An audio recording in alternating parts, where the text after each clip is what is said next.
बातमी पुण्यातून आहे। पुण्यामध्ये काँग्रेस कार्यकर्त्यांचं फरासखाना पोलीस ठाण्याबाहेर आंदोलन सुरू आहे।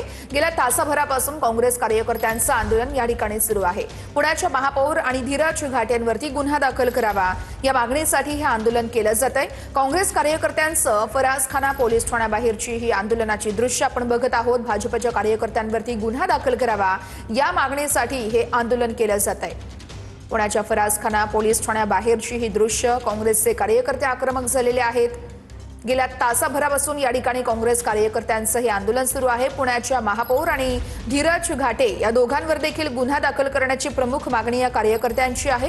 काँग्रेस कार्यकर्त्यांचे फरासखाना पोलीस ठाण्याबाहेर सुरू असलेलं हे आंदोलन आपण पाहतोय।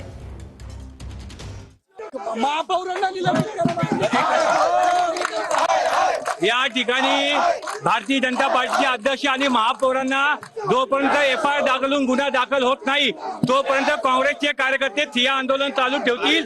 पुण्याच्या इतिहासामध्ये पोलिसांची भूमिका ही एखाद्या सत्ताधारी पक्षाचे दलाल आणि या टाईप मध्ये ते वागलेले आहेत, त्यांचाही आम्ही निषेध करतो।